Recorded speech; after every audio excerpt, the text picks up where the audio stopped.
Muito boa tarde, seja muito bem-vindo, seja muito bem-vinda para mais uma gravação do nosso podcast Physio Insight, um projeto onde eu falo que você tem que ouvir na lata, doa quem doer, a respeito de tratamento da dor, sempre baseado em evidência científica, sempre baseado nas melhores pesquisas disponíveis. E hoje a gente vai falar um pouquinho sobre mitos e verdades no tratamento da dor. Risco para não correr risco de ninguém interromper com ligações, tá? Felipe, seja muito bem-vindo, muito boa tarde. Então, vamos falar um pouquinho sobre o conceito de dor, principalmente a musculoesquelética. Esse conceito de dor que ele é muito atualizado, 2020, 2021, 2022. Um conceito bem definido pela IASP, que é a Associação Internacional para Estudo da Dor. E o conceito de dor se define basicamente em ser sensação, emoção e pensamento influenciada por fatores afetivo-motivacionais, cognitivo-valorativos e sensório-discriminativos. Aí a gente vai destrinchar um pouquinho,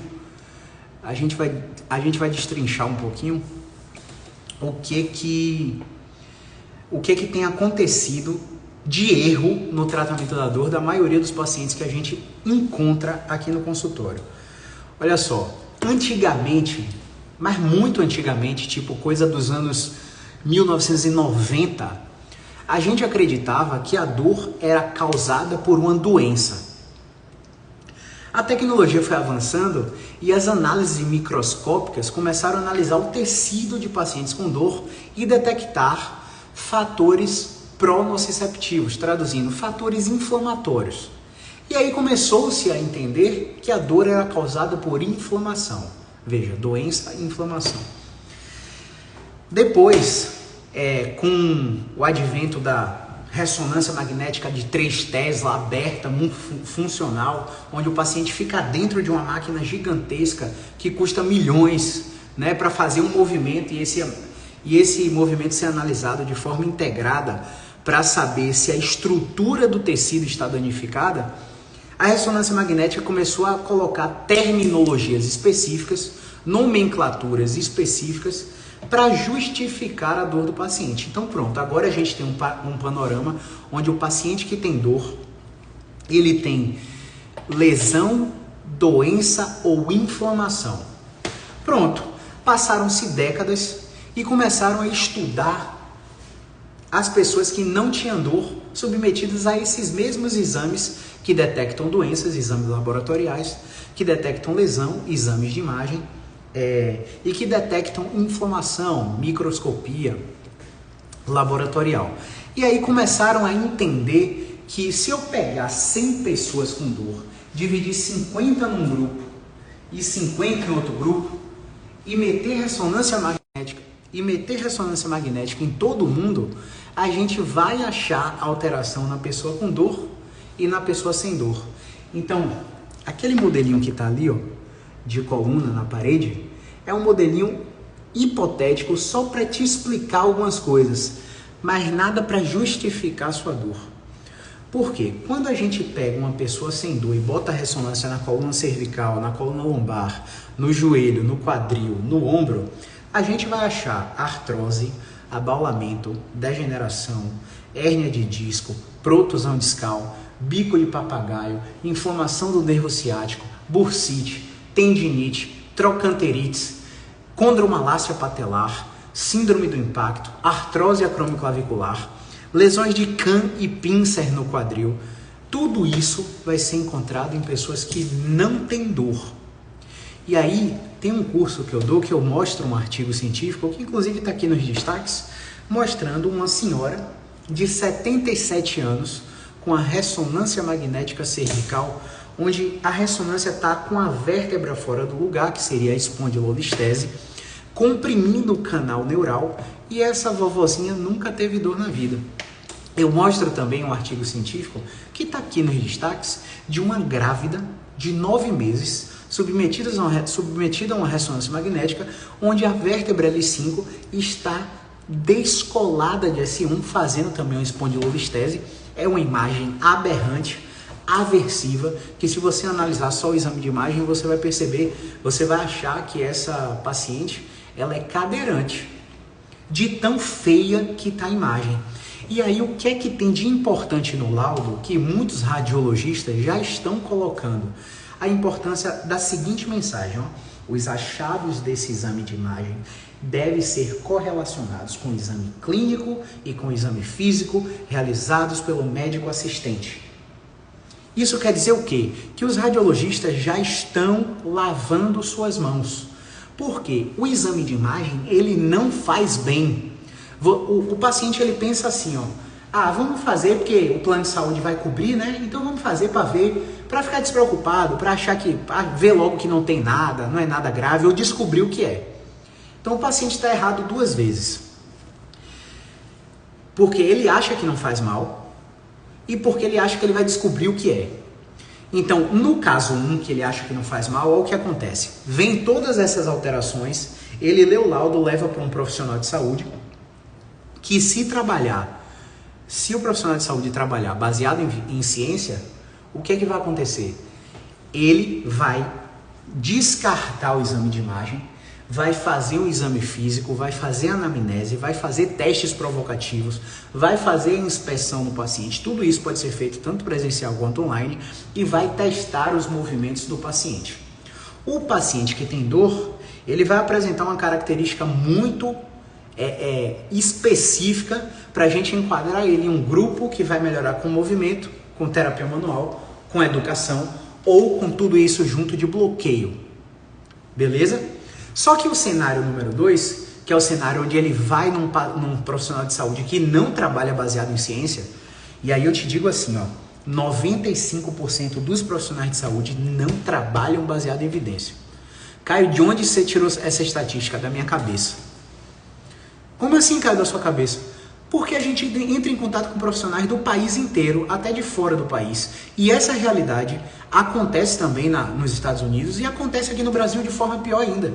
Tem dados da APTA, American Physical Therapy Association, e tem dados aqui do CREFITO, né, do COFITO, do Conselho Federal de Fisioterapia, via ABRAFITO, que é a Associação Brasileira de Fisioterapia Traumato-Ortopédica, perguntando assim, vamos fazer um questionário para profissionais e ver como eles abordavam os seguintes casos clínicos. E aí isso foi perguntado para uma Associação Nacional de Especialistas em Fisioterapia Ortopédica e Traumatológica e uma Associação Nacional de Especialistas em Fisioterapia Esportiva e Atividade Física, que é a ABRAFITO e SONAF. E aí a resposta desses questionários mostrou que 95% dos especialistas adotaram conduta que não eram preconizados pelas revisões sistemáticas, pelos ensaios clínicos randomizados e pelos guidelines. Então, essa pequena porcentagem de especialistas que trabalham baseado em ciência começaram a reunir outros especialistas para criar o Choosing Wisely, que é um movimento chamado Escolhendo Sabiamente. E nesse movimento ele te diz o que é recomendado para os casos de dor inespecífica, sem relato de trauma. O paciente acordou mal, ou saiu do carro e travou, ou estava correndo, do nada travou a coluna, do nada travou o joelho, travou o quadril. O cara não tomou pancada, o cara não caiu da própria altura, o cara não sofreu um acidente de carro e do nada ele teve dor. Então existe uma série de condutas preconizadas para esse perfil de paciente, que é a maioria esmagadora, coisa de 97% dos pacientes. Beleza? E o cenário número 1 é que o paciente acha que o exame não faz mal, é que quando ele lê tudo aquilo, é automático. Quando você está navegando em alto mar, que você vê um iceberg, você não vê a parte de baixo, você só vê o que está fora do mar. A gente identifica a parte de baixo do iceberg. E qual que é a parte de baixo? Olha só, se eu travei a coluna e eu estou com medo de dobrar a coluna, eu não estou com medo, Caio. Quando eu dobro, dói. E aí a gente descobre que 90% desses casos que o paciente acha que quando dobra dói, são mentira. Caio, como é que você está falando que o paciente com dor está mentindo? O paciente com dor, ele tem uma alteração no sistema nervoso central que dificulta a percepção e discriminação do sintoma. E aí quando você questiona esse paciente, vem cá, você está sentindo a experiência de dor ou você está com medo de tê-la novamente? 90% dos pacientes, quando eu faço esse questionamento, falam para mim, não, realmente é medo, porque eu travei assim. E aí eu já entro com uma abordagem de terapia cognitiva, onde eu vou buscar o que a gente chama de bright spot, que é o ponto no tempo que ele não tinha dor e o que é que ele fazia naquele ponto no tempo, na linha de vida dele, no lifetime dele. E aí o que acontece? O paciente começa a perceber que ele já tirou a mala do carro várias vezes, ele já abaixou para varrer a casa várias vezes, ele já abaixou para carregar o filho no colo várias vezes e ele não travou. Mas por que, Caio, que essa experiência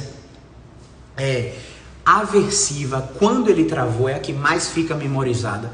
Pessoal, eu quero que você eu quero que vocês me respondam uma pergunta nos comentários, tá? Vamos ver quem tá aí. Sara, Bruno, Fabiana, Daniel, Jaqueline, Iracema, grande Iracema, como você tá, Iracema? Tudo bem? Naldinho, Ayrton, Regiane e Felipe. Eu quero que vocês me digam uma coisa no comentário, onde é que vocês estavam em 11 de setembro? Eu não vou nem falar o ano, porque eu esqueci o ano. Me fala aí, você estava onde dia 11 de setembro? Fala nos comentários pra gente continuar. Tem 1, 2, 3, 4, 5, 6, 7, 8 perguntas pra gente responder, a gente já vai responder, tá bom? Fala aí pra mim nos comentários, dia 11 de setembro, onde é que vocês estavam? Fala não sei, ou fala se estava em algum canto específico. Eu vou te dizer onde é que eu estava. Dia 11 de setembro, ó a Jaqueline saindo da faculdade. Dia 11 de setembro eu estava sentado assistindo Sessão da Tarde. E porque eu lembro o que eu comi naquele dia. Eu não lembro o que eu almocei ontem, gente. Mas naquele dia, 11 de setembro, eu lembro. Porque a experiência aversiva do World Trade Center caindo é facilmente memorizada pelo cérebro. O cérebro abre uma gaveta e memoriza o que aconteceu de mais impactante e tudo que está acontecendo ao seu redor. E aí veja, uma ilustração do caso desse paciente que travou tirando a mala do carro foi o seguinte: o contexto dele mudou. O contexto dele mudou. Qual que era o contexto dele? Eu falo isso aqui sempre. Ele estava 7 anos sem férias, em conflito com a esposa, porque não conseguiam tirar férias junto para aproveitar. E nesse evento que ele tirou a mala do carro e travou, ele tinha tirado férias junto com a esposa na primeira vez e viajaram para uma casa de praia. E ele foi tenso e levou o notebook para trabalhar lá, ou seja, férias entre aspas, né? Levou o notebook para trabalhar lá e quando a esposa descobriu durante a viagem eles começaram a discutir. E aí um feedback muito claro desse paciente para mim foi: mas por que você ficou estressado com isso? Qual o motivo do seu estresse? Ele, porque ela estava irritada. E você acha que ela tem razão em estar irritada? Ela, com certeza. E o que você acha que isso poderia gerar? E aí ele falou: não, isso poderia gerar o início do fim do meu relacionamento. Você entende que isso é uma projeção de futuro, que ele não sabe que vai acontecer, mas ele já catastrofiza esse cenário?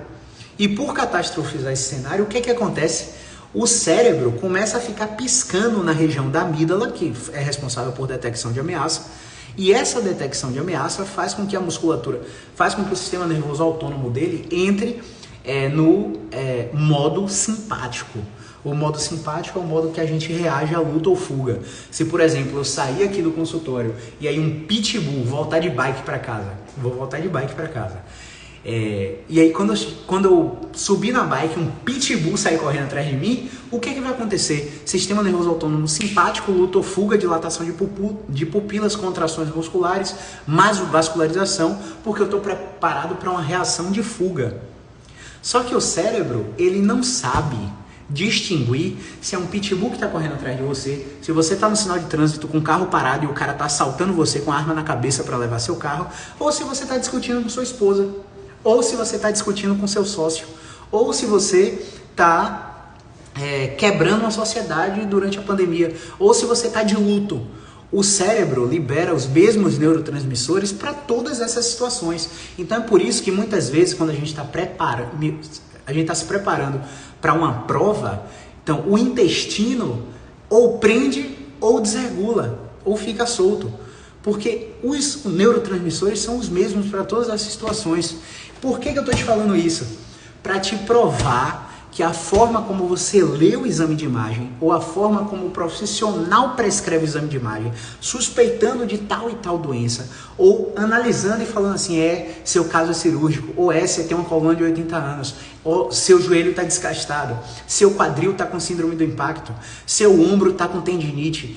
Tudo isso gera mensagem lá para a nossa amígdala que se a gente não se expor à terapia cognitiva, a gente bloqueia o movimento. E quando a gente bloqueia o movimento, a gente tem uma justificativa super plausível, que é um mito, que a minha estrutura está inflamada, a minha estrutura está com alguma doença, a minha estrutura está com alguma lesão. Aí quando você vai no fisioterapeuta musculoesquelético, o que ele faz? Ele pega aquela estrutura que dói e testa estrutura por estrutura. Articulação, músculo, ligamento, cápsula. O fisioterapeuta vai fazer teste provocativo em toda a estrutura. E sabe por que você vai se surpreender? Porque 95% dos pacientes não falam que a dor dele aparece nos testes provocativos, que são fisioterapêuticos e ou ortopédicos. E quando o teste provocativo, por exemplo, sua coluna está doendo, aí eu peço para você fazer isso aqui, ó. Sentado, mão no bumbum, estufa o peito e faz assim, ó, roda e vai para trás. Esse é um teste de compressão facetária. Muitos ortopedistas falam com os pacientes com dor, quando eles não têm síndrome radicular, que ele tem uma síndrome facetária, que a faceta é altamente inervada e quando ela entra em impacto, essa faceta dissemina a dor pela lombar. Verdade, isso acontece em menos de 1% dos casos. Os outros 99%, a gente faz esse teste e o paciente, nossa, Caio, é essa dor que eu sinto. Aí a gente vai, seleciona um movimento que a gente identificou como bloqueado, pede para o paciente repetir o movimento, ou a gente vai e combina um conjunto de características para enquadrar esse paciente em um diagnóstico da fisioterapia. Por isso que a gente fala, seu diagnóstico não importa. Repita comigo, seu diagnóstico não importa. Sua idade não importa, seu tempo de lesão não importa. Repita comigo, bota aí nos comentários. Não importa seu diagnóstico, não importa seu tempo de lesão, muito menos a sua idade. Gente, essa semana eu dei alta para um paciente de 75 anos, com dor cervical, dor de cabeça, dor cervical, tontura e dor no peito, achando que estava infartando. E era um movimento da cervical que estava bloqueado, gerando a dor no peito parecida com infarto. E era um cristal que estava fora do lugar no sistema vestibular, gerando uma tontura que não era cervicogênica, era uma tontura por uma alteração do sistema vestibular. Então, o seu diagnóstico não importa, porque você não se restringe a um diagnóstico. Você não pode ser condenado por um diagnóstico. Perceba, eu não estou te falando que todos os casos são assim. Eu estou te falando que 95% dos casos são assim. Então vai ter aquele caso que a gente vai testar, não vai mudar com o movimento. A gente vai combinar as características, vai aplicar a terapia manual, ele não vai mudar.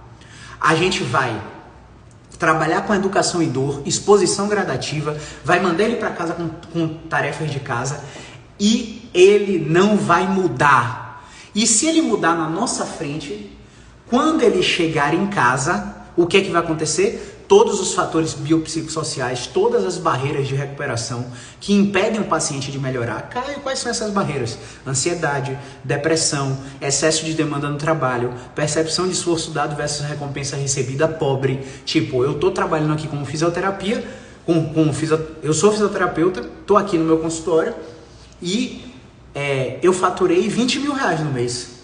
E aí eu acho que 20 mil reais é nada pra mim. Eu queria ter faturado 100 mil. E porque eu faturei 20, eu acho que eu me esforço demais e minha recompensa não é compatível com o meu esforço. Eu estou dando um exemplo hipotético aqui para você entender fatores que são barreiras de recuperação para dor. Eu sou médico, entre aspas, tá? Um exemplo, eu sou fisioterapeuta, estou dando um exemplo. A gente tem muito paciente médico, a gente tem muito paciente arquiteto, advogado. Pronto, advogado. Eu sou advogado, eu tô com a dor lombar irradiada na perna, eu já fiz uma ressonância magnética, não mostrou nada, ou se mostrou hérnia de disco, o médico falou, não, mas essa dor aí não é por causa da hérnia. Aí você foi no fisioterapeuta, não, essa dor aí não é por causa da hérnia, sua hérnia é natural da idade, não tem nada a ver com a dor que você está sentindo. Porque o padrão de dor de hérnia é específico. O cara só sente dor na perna, o cara tem dormência e formigamento, o cara perde força no pé, né? O cara não responde a movimento, o cara tem que tomar bloqueio transforaminal com anestesista e ser retestado periodicamente. Então, o quadro da hérnia, que são 4% do total, apenas 4% do total, é específico. Então, tem esses casos que a gente vai testar tudo e as barreiras de recuperação não vão deixar o paciente melhorar.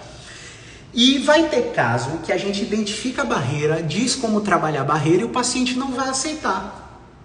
Então, por exemplo, esse advogado que a gente atendeu, a gente melhorava ele instantaneamente na nossa frente, ele ficava bom por 3 dias, aí viajava para ir para audiência em outra cidade, e quando voltava estava com dor de novo. Como é que você está dirigindo o carro? Eu estou dirigindo o carro assim. Você vai filmar como é que você está dirigindo, vai botar uma câmera lá, vai começar a dirigir, vai me mandar o vídeo. Quando ele mandou o vídeo, ele estava certinho como eu falei que era para dirigir. E o cara, toda vez que voltava dessa audiência em outra cidade, piorava. E eu falei para ele assim, vem cá, qual é a sua área do direito? Ele, cara, eu sou criminalista. Aí eu olhei assim, putz, velho. E aí, como é que você encara o seu trabalho? Não, eu gosto do que eu faço, eu realmente me especializei muito, tal, conquistei tudo que eu conquistei e tal, e começou a dar feedbacks positivos no trabalho. E aí eu falei pra ele, e aí, você acha que você tá satisfeito com o seu trabalho? E falei, cara, não, velho, eu tinha que ganhar muito mais, eu tinha que trabalhar muito menos, tal, acho que eu tô trabalhando demais, tal, não sei o quê. E isso, a demanda de trabalho dele está sendo muito maior do que a que ele previa. E a recompensa de reconhecimento financeiro está sendo menor do que a que devia. Isso é uma barreira de recuperação. Fora o estresse da área criminalista. Imagine aí você é um advogado criminalista e você tem suas crenças e valores e você pega para defender uma pessoa que é incompatível com suas crenças e valores, que você não defenderia, mas porque o escritório de advocacia admitir o caso, você tem que pegar aquele caso. Aquilo ali é um conflito absurdo interno naquele paciente. E isso faz com que o paciente tenha uma barreira de recuperação. Exemplo, vou dar um exemplo de pacientes médicos, né? O médico hoje, ele não para, rei. Ele não para. 7 horas da manhã ele está na UPA, 1 hora ele está dando plantão em um hospital, no outro dia ele está dando um plantão de 24 horas em outro hospital, no outro dia ele faz consultório, no outro dia ele está atendendo em Ilhéus, no outro dia ele está atendendo em Vitória da Conquista, aí ele tem uma tarde de uma sexta-feira em casa.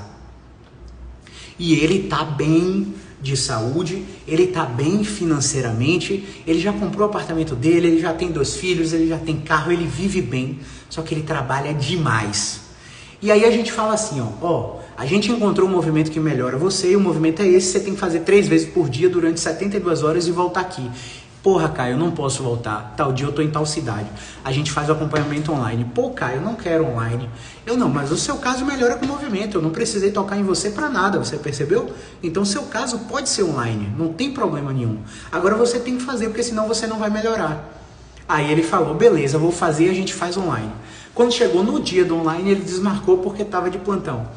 E aí no outro dia que ele estava em Salvador, não tinha vaga para mim.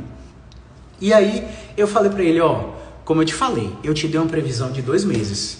Como você não veio com 72 horas nem com 1 semana, essa previsão vai aumentar. Como é que você tá? Ele, porra, Caio, tô mal, tô precisando. E aí cara, olha só, você é um caso simples e vai ter um momento que a gente não vai conseguir melhorar você com o movimento. A gente tem que aproveitar que seu corpo está respondendo ao movimento para te melhorar de vez, para só atividade física depois manter a sua melhora, sem você precisar do nosso tratamento. Ele, porra, entendi. E aí, ele saiu de um turno de uma clínica que ele fazia consultório para ficar aqui comigo toda quinta-feira, 16 horas. E agora que ele está seguindo tratamento, ele está na 6ª sessão, ele está 90% melhor. E esses outros 10% são coisas que a gente ainda não conseguiu identificar e que a gente não sabe se vai alcançar. Porque, como eu te falei, existem 45% dos pacientes que zeram a dor. 55% não zeram. Porque a dor é uma mistura de sensação, emoção e pensamento. A dor ela pode ser nociceptiva, neuropática ou nociplástica ou mista. Ela pode ser crônica, recorrente, com episódios agudos de flare-up, que o paciente tem que aprender a lidar com ela e controlá-la com movimento e com estratégias de educação. Então, cada caso é um caso. Eu te dei um problema para você identificar uma barreira de recuperação, que foi um caso de um advogado, e agora eu te dei um problema para você identificar uma barreira de recuperação de uma pessoa que trabalha demais, que foi um caso de um médico que é um caso de um médico que eu estou atendendo. Então, assim, saber identificar as barreiras que recuperam o paciente vai fazer com que você não engane o paciente. Porque às vezes o paciente entra aqui no consultório, senta aqui na minha frente e eu falo para ele assim, ó, te avaliei aqui e não encontrei nenhuma perda de movimento. Não encontrei nenhum teste que identifique sua dor concordante. Vem cá, o que está diferente na sua vida desde que você começou a sentir dor? O que mudou? E aí no primeiro contato o paciente não fala, porque ele não tem confiança o suficiente no profissional que ele está tendo no primeiro contato. Mas à medida que você vai fazendo as sessões, o paciente vai lá e abre o coração. E aí o paciente do nada fala para você assim, não, eu acabei de passar por um divórcio. E como é que você tá com isso? Caramba, eu não tô dormindo bem, tal. E são coisas que o paciente não vai te falar de primeira. Então, são coisas que se o paciente te falar de primeira, você tem que deixar claro que você sozinho não vai melhorar ele. Que esse paciente vai precisar de fisioterapia musculoesquelética e de terapia cognitivo-comportamental com psicólogo. Porque você, amigo, não faz mágica. Entenda, você não faz mágica. Eu vou mudar a posição aqui porque está escurecendo. E aí vou começar a responder as perguntas para vocês. Então, eu espero que tenha ficado claro essa relação de mitos e verdades no tratamento da dor, tá? Então vamos lá. Vamos responder as perguntas aqui de vocês, tá? Como não chegou aqui, ó, Durães Ribeiro. Se chegar a pergunta aí, manda na interrogação, tá, pessoal? Ou nos comentários aqui mesmo. Aí o pessoal falando, seu diagnóstico não importa. Grazi, Michael, Tilly, muito bem. Seu diagnóstico não importa, sua idade não importa, muito menos seu tempo de lesão. Nós podemos te ajudar, independente do diagnóstico do seu médico. A fisioterapia tem seu próprio diagnóstico, que é o que vai interferir no tratamento. O diagnóstico do médico é para identificar doença, lesão e inflamação. Não é para direcionar o que você vai fazer no tratamento fisioterapêutico, tá? Isso aí é o fisioterapeuta que faz. Então vamos lá. Durães Ribeiro. Os exercícios que os pacientes irão fazer em casa são os mesmos que fizeram durante o atendimento? Não, definitivamente não. Durante o atendimento a gente faz testes de movimento, avaliação de perdas de movimento, testes provocativos, tudo isso o paciente entende como movimento. Mas para casa, a gente só vai passar o exercício que promoveu o destravamento do paciente. Ou o exercício que fez a exposição gradativa ao movimento restrito que o paciente tem medo de fazer. Tá? Edna de Jesus. Sinto muita dor na coluna se eu fico muito tempo em pé ou muito tempo sentada. E quando acordo, af. Sinto muita dor na coluna, principalmente quando acordo. O que faço? Edna, você precisa marcar um fisioterapeuta músculo-esquelético. Enquanto você não fizer essa fisioterapia músculo-esquelética, ficar rodando em plano de saúde, rodando em emergência de hospital, tomando diprospan, mioflex e todos esses analgésicos que o pessoal fala aí, você não vai melhorar, tá? Então, você precisa de fisioterapia músculo-esquelética para identificar o seu problema e tratá-la ou direcioná-la, tá bom? Tilly Ayrton 28. Após pegar Covid, eu respondi nos stories, né? Após pegar Covid 3 vezes, sinto muita dor nas costas, lombar, escápula e cervical. Fiz uma ressonância e estou aguardando o resultado para levar um especialista em coluna. Você aceita Bradesco Saúde? Especialista em coluna é fisioterapeuta, tá? Médico é especialista em doença, tá? Se você tivesse tido trauma, queda, acidente, com certeza você teria falado, ó, tive dor lombar depois de um acidente de carro. Médico. Tive dor lombar depois de um trauma jogando bola, depois de uma queda com meu filho. Enfim, o paciente sempre traz o relato de trauma, queda ou acidente. Como você não trouxe, a gente presume que você não tenha. Se você não tem trauma, queda nem acidente, seu tratamento é na fisioterapia, não na medicina. Só que fisioterapia não é tratamento, fisioterapia é profissão, assim como medicina. Na fisioterapia você vai ter aí 35 técnicas diferentes para fazer. Então, muitas delas são pseudociências. Então, você vai fazer uma fisioterapia fajuta aí, não vai melhorar e vai cronificar um problema que você poderia ter resolvido rapidamente. Em relação ao coronavírus, o que a gente sabe é que o coronavírus produz uma sensibilidade no sistema musculoesquelético, fazendo com que o paciente sinta cada vez mais dor em diferentes partes do corpo. Então, é claro que você pode ter alguma alteração relacionada ao coronavírus, como comprometimento pulmonar, ou como déficit de memória, ou como fadiga precoce, mas tudo isso se resolve com modificação de estilo de vida. Nada disso se resolve com remédio, tá? A não ser que você tenha uma pneumonia, que aí vão ter sinais clássicos, que aí um médico clínico, e não um especialista em coluna, que teria que ver. O fato de você fazer uma ressonância sem trauma, queda ou acidente já é muito ruim. Porque eu não sei qual é a sua idade, mas a partir de 20 anos você começa a achar um bocado de cascata de alteração na ressonância magnética e isso vai te dar mais medo, vai te fazer você evitar mais movimento, gerar mais ansiedade, mais preocupação relacionada ao que vem na ressonância. Só que o que vem na ressonância vem também em pessoas que nunca tiveram dor. Então não dá pra gente... A ressonância magnética é um case de superfaturamento em saúde hoje. Quando é necessário ser prescrita, quando o paciente tem déficit neurológico progressivo, perdeu a força da ponta do pé, perdeu a sensibilidade na genital, quando o paciente tem dor só na perna, abaixo do joelho, que não melhora com nada e que piora com o passar dos dias, ou seja, não tem variabilidade. Não existe, acordei ruim hoje, mas ontem eu acordei muito bem. Aí, chega amanhã você fala, nossa, acordei bem hoje. Depois de amanhã, não, caramba, tô mal. Porra, de manhã é muito ruim, durante o dia melhora, à noite piora de novo. Essa variabilidade não é da hérnia de disco. A hérnia de disco verdadeira é dor constante. O paciente tem dor constante, sem variabilidade. O paciente está pior a cada dia, perdendo a força na ponta do pé ou na mão se a hérnia for cervical. Então, sem esses sinais, pedir uma ressonância é só para cobrar mais do plano e faturar mais, enfim. Infelizmente o sistema é muito sujo. Não, a gente não aceita plano, já falei isso nos stories, é impraticável trabalhar por plano de saúde, quem presta um tratamento especializado em dor. Então, o que é que a gente faz? A gente emite a nota fiscal e você tenta reembolso com o seu plano de saúde. Mas por plano de saúde, infelizmente, a gente não atende não. Deixa eu ver se rolou pergunta aí, ó.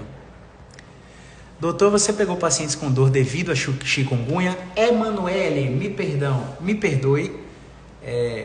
Nunca fale dor devido a. Dor é sensação, emoção e pensamento e nunca por causa de uma coisa só, tá? Sim, já peguei pacientes com chikungunya que exacerbaram quadros de dor que eles já tinham antes ou manifestaram quadros de dores articulares, mas esses pacientes já tinham rigidez na articulação de punho, cotovelo, ombro, que não era investigado porque o paciente não tinha dor.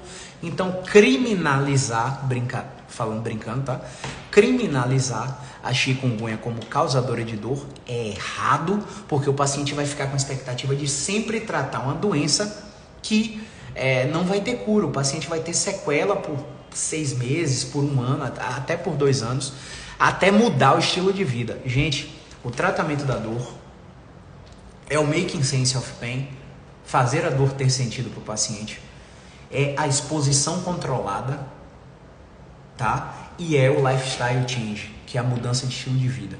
Se o paciente não faz a mudança de estilo de vida, vai ser muito difícil o paciente melhorar da dor. Aqui no Ceará está um surto e as pessoas não sabem a quem recorrer por dores nas articulações. e fisioterapia quase não encontra artigos sobre. Não vai ter artigo mesmo não.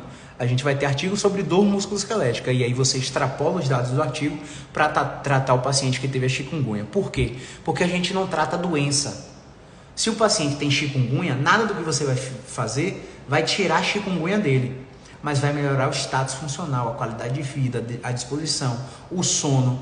E essas mudanças colaboram na mudança de estilo de vida para que o cérebro faça a liberação de analgésicos e opioides que melhoram a dor do paciente. Beleza? Rapaz, eu acho que vai ter artigo sim, viu? Se você colocar chikungunya physical therapy na PubMed, você vai achar artigo sim, viu? Deixa eu ver o que mais. Teve mais pergunta aqui. Vamos lá, manda pergunta aí. Aqui, chegou pergunta. Vamos nessa. Depois de uma queda que eu tive, comecei a sentir muita dor na coluna e só faz piorar. Veja, olha só o relato dela. Olha o relato dela que interessante. Depois de uma queda, se na linha do tempo dela tem um trauma, qual o primeiro profissional a ser indicado? O ortopedista. Então, às vezes o paciente acha, quem assiste aqui a gente falar sobre dor, acha que a gente não gosta de ortopedista. Não, a gente ama ortopedistas. A gente quer que os ortopedistas trabalhem juntinho com a gente. Não é nada contra a ortopedia não, gente. Esse é o caso para o ortopedista ver primeiro. Agora entenda que a maioria dos casos de dor musculoesquelética são sem relato de trauma. E aí quando o cara vai para o ortopedista fazer a cascata de diagnóstico de imagem, o cara catastrofiza e muda o padrão de movimento de forma involuntária, fazendo com que ele sinta cada vez mais dor. Então, com o relato de trauma, Michael, você tem que ir no ortopedista, ele tem que te investigar, ele tem que ver se você não tem risco de fratura, porque um trauma pode gerar uma fratura. E aí você não tendo esse risco, aí você vai para a fisioterapia musculoesquelética, beleza? Poliana Físio, se tiver pergunta, manda aqui na interrogação, tá, pessoal? Paciente travado, você começa por DV com 2 travesseiros no abdômen? Você não me disse nada aí, Poliana, tá? O paciente pode chegar travado de diversas formas, inclusive pode ser um travamento não mecânico. Então, não tem regra para essa historinha de travesseiro que ensinam por aí, tá? A gente tem que identificar qual o padrão clínico e qual o subgrupo do paciente para saber qual é a intervenção. Tem paciente que a gente já destravou com agachamento búlgaro. Tem paciente que a gente já destravou conversando com ele sentado, parado, sem fazer movimento nenhum. Então, não tem regra, tá bom? Vamos responder aqui mais uma pergunta. Temos 10 minutos ainda, tá, pessoal? Então, manda suas perguntas para a gente ir respondendo. Olá, Renan Fão. Fala mais sobre agachamento búlgaro com lateral shift.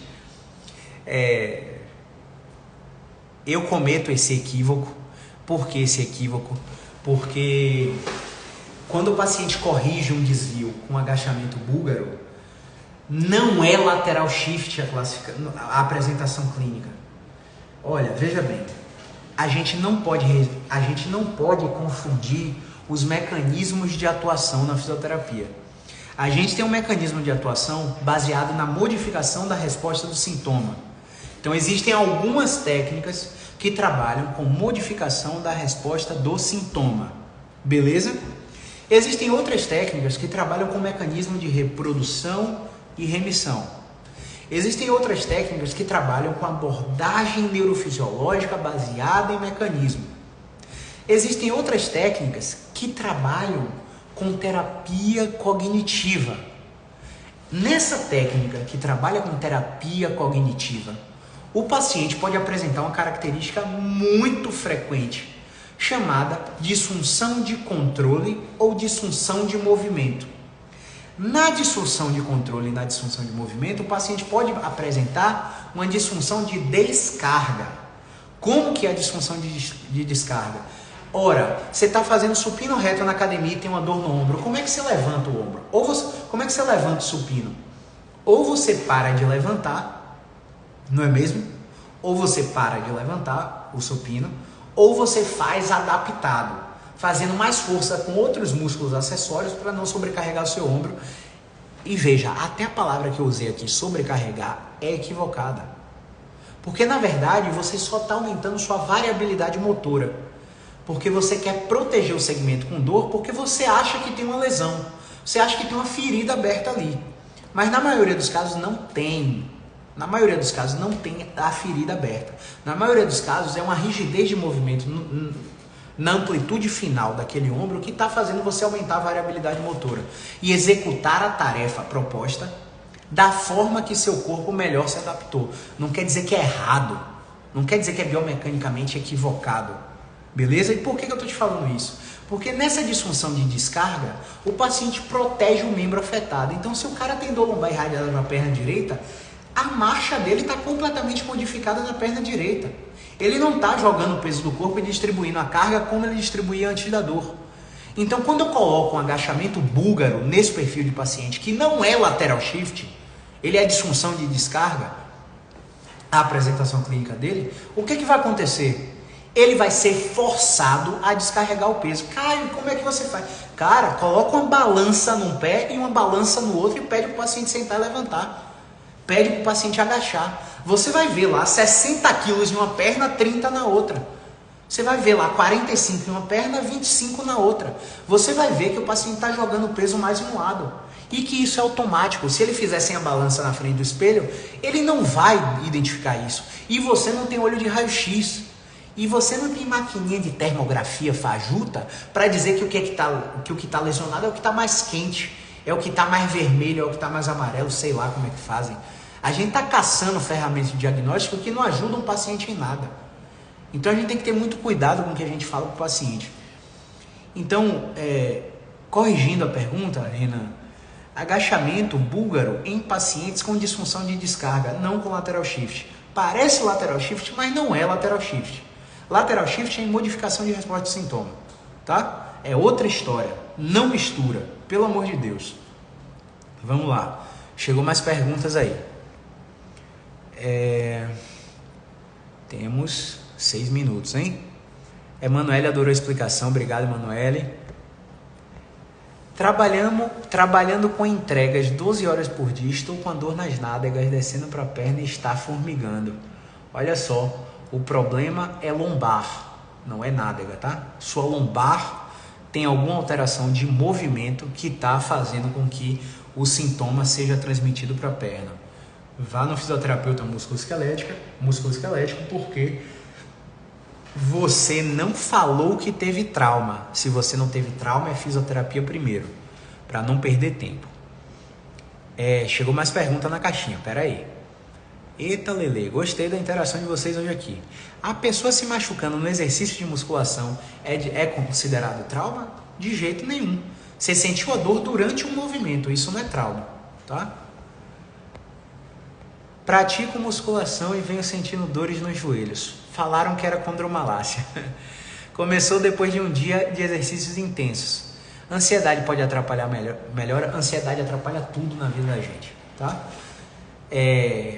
Grazi Maltês. Grazi, 99% das mulheres têm condromalácia patelar. Nem todas elas sentem dor. Condromalácia não é culpa de dor, a não ser que sua condromalácia seja avançada num grau 4 de degeneração, gerando instabilidade patelar, que é assim, coisa de 5% dos casos. É muito raro ser isso aí. É muito raro. Isso acontece aí em artroses avançadas, assim, mulheres com 65 anos para cima, que precisam fazer uma substituição total do joelho, botar artroplastia total do joelho. Pela sua foto, você é muito jovem, então é muito difícil que seja isso. Pela história, pelo seu relato, é muito difícil, mas eu só posso bater o martelo se eu te testar. Beleza? Geralmente o que acontece aí? Alteração na relação de capacidade e demanda durante o exercício físico. Sua musculatura não passou pela adaptação necessária, foi para um treino de força de forma precoce, sem fazer resistência muscular localizada antes, sem fazer uma progressão em macro, meso e microciclos de treinamento, que é uma coisa que 95% dos personal trainers não fazem, né? Então é muito difícil a gente falar sem te testar, tá? Mas eu tô falando que é mais frequente aqui no consultório. Mais perguntas aqui, peraí. Eita, Lele, cadê as perguntas? Aqui. Opa aí, Grazi, 17 anos, pelo amor de Deus. Sua mãe tem dor no joelho e tem artrose avançada, já diagnosticada com o mesmo padrão de dor de você, para ser uma coisa considerada hereditária. Mesmo assim, você é muito jovem para já estar com esse gatilho. Então, eu não acho que a condromalácia seja o problema, não.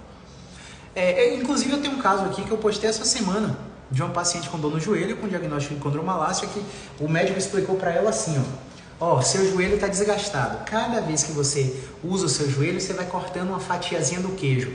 Como é que a paciente entendeu? Que toda vez que ela fosse fazer o spin-up, que ela faz spin-up studio, né? Que é ciclismo indoor, e toda vez que ela fosse para o spin-up, ela ia desgastar cada vez mais, ela começou a proteger, parou de participar das atividades, começou a ficar mais ansiosa, começou a engordar, começou a ter insatisfação com o corpo. Tudo isso gerou um ciclo vicioso na vida dela. Aí um amigo dela, que é meu paciente, me indicou, ela me conheceu, a gente testou o joelho dela e o joelho dela tinha dificuldade de dobrar. Simples assim, dificuldade de dobrar. Deixa eu ver se até eu tenho uma foto dela aqui. Não, a foto está nesse celular que eu tô fazendo a live. Não, tá aqui. Beleza. Que louco. Tá aqui. Vamos lá. Isso é engraçado demais. O joelho dela tinha dificuldade de dobrar, Olha o que ela estava fazendo aqui. Ó que loucura. Eu tô falando que é o joelho dela, não tô falando que é o seu. Inclusive, se você fizer isso em casa, você pode até gravar, porque eu não te avaliei, tá? E aí, aqui, deixa eu ver o antes e depois dela. Não sei se vai dar para você perceber, tá? Mas o joelho dela não chegava o calcanhar perto do bumbum, como estava o outro joelho. E aí, depois dessa intervenção, olha a diferença. Não dava para perceber porque não tá uma foto lado a lado, tá? Mas tem uma diferença grotesca que mudou a dor dela imediatamente. Aqui vai estar lado a lado. Aqui é antes da intervenção, aqui é depois da intervenção. Então, o joelho mais próximo do bumbum, ela sem a sensação de peso no joelho e com menos dor. Então, foi uma coisa relativamente simples. Ela está em tratamento, vai fazer 1 mês de tratamento, uma vez por semana. E modificou o sintoma dela absurdamente, né? E ela achava que tinha condromalácia patelar. Então, a gente tem que ter muito cuidado com o que a gente fala, tá? Cadê, meu Deus? Cadê? Oxente, o Instagram tá dando para sair das perguntas? Pronto, essa aqui eu já respondi. Durans eu já respondi. Renan eu já respondi. Chile eu já respondi. Ulisses, já te respondo, Ulisses. Deixa eu ver aqui. Cadê? Chegou mais aqui.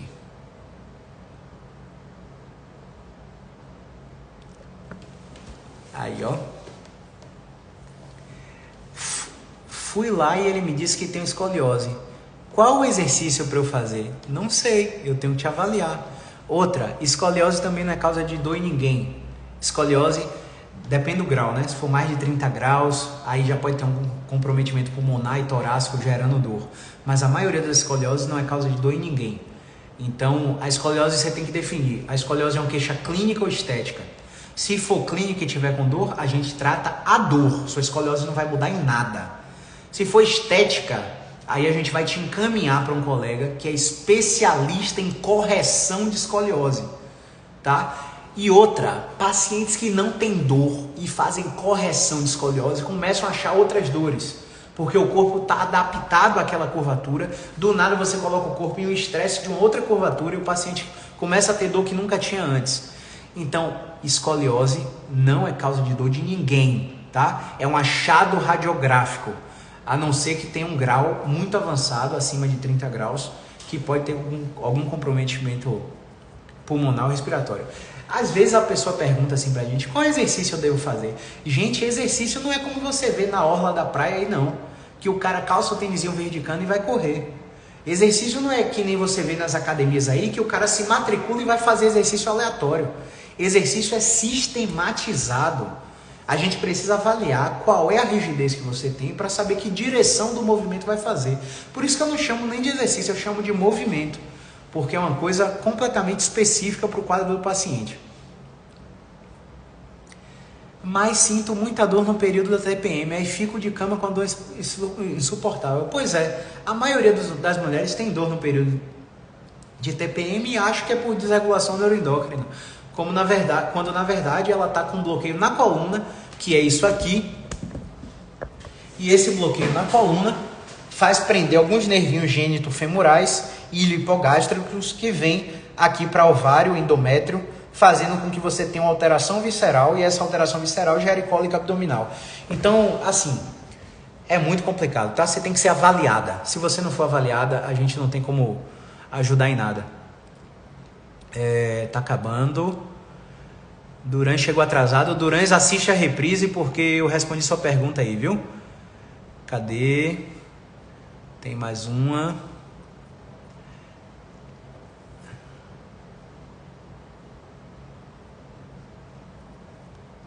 A live tem tempo indeterminado, Chile. A gente vai parar porque a gente vai atender aqui 3 pacientes, só por isso. Mas a gente pode ficar até 3 horas na live aí. A live vai ficar salva assim. Ó, cadê? Vamos lá. Gente, olha só. Às vezes a gente fala assim, parece uma coisa simples, né? Mas não é simples não, pessoal. Não é simples. Eu quero que vocês não acreditem em mim, não. Se você é fisioterapeuta e quer fazer meu curso, você vem aqui nos destaques e vai em alunos. Você vai ver o que todos os alunos falaram do curso. Se você é seguidor e quer virar paciente, não precisa acreditar em nada que eu estou falando. Você vem aqui nos destaques e bota feedbacks. Você vai ver o que todos os pacientes que passaram por aqui falam do tratamento. E aí você toma a sua decisão. Porque eu aqui tenho um viés. Eu vou querer te vender um curso ou eu vou querer te vender um tratamento. Então não é para acreditar no que eu estou falando. É para ir conversar com as pessoas que fizeram o tratamento, que fizeram os cursos, tá?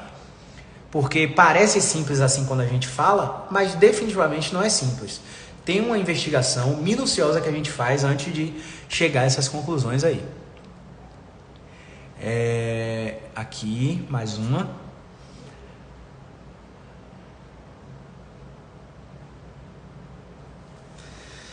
O livro é Explain Pain, de Lorimer Moseley, né? Você pode jogar no Google aí, você vai baixar, ele já tem traduzido, você pode ler. Agora, deixa eu te falar uma coisa que ninguém vai te contar. Você vai ler artigo, você vai ler livro e nada vai mudar a sua prática clínica. Porque para mudar a sua prática clínica, você tem que acompanhar um profissional que faz a educação em dor. Quando você acompanhar o profissional que faz, você vai ver o skin in the game, a pele em risco. Você vai ver como o profissional aplica e interpreta aquele artigo científico. Então, você quer entender um pouco mais de educação em dor? Vai ler o Explain Pain de Lorimer Moseley. Ou Pain Neuroscience Education, né? Que é um livro muito bom também, que fala todos os aspectos neurocientíficos. E aí você começa a procurar um profissional que faça educação em dor para você internalizar isso, tá? Não é porque a gente fez um curso que a gente vai saber aplicar aquela técnica, tá, pessoal? A gente tem que repetir várias vezes. Então, tem informação que eu repeti 8 vezes. Tem informação que eu repeti 3 vezes. Então, não é assim, tá? Não acredita no guru que você vai comprar um curso e você vai saber aplicar tudo o que ele faz. É muito mais complexo do que isso. Ulisses Júnior Físio. Como funciona a mentoria? A mentoria é um processo no qual eu atendo pacientes dos meus alunos ao vivo numa sala de Zoom, na frente dos alunos, para que os alunos vejam as nuances que acontecem dentro de um atendimento e veja como eu lido com essas nuances. Então, já aconteceram 8 mentorias, todas elas estão gravadas. E você pode comprar essa mentoria no link do meu perfil. Ela se chama Mentoria Expert. Além de ter acesso à gravação das 8 que aconteceram, quando a mentoria acontecer de novo, você vai ter acesso a participar ao vivo da mentoria também. Beleza? É assim que funciona Ulisses. Deixa eu ver se teve mais. Cadê?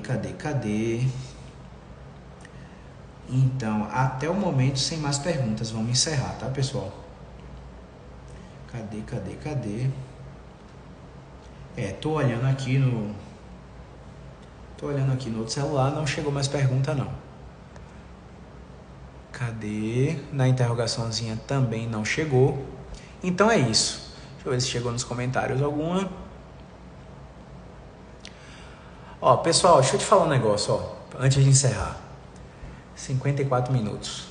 Grande Uli, Tássio, Graziele, Uli, Matheus, Micaele, Rodrigo, Paulo Ricardo, Ellen Adams, Ayrton Leão, Pedro Henrique, Duílio Domingues. Pessoal, deixa eu te falar um negócio. Dor gera desespero. Dor gera desamparo. Dor gera medo. Dor aumenta a ansiedade.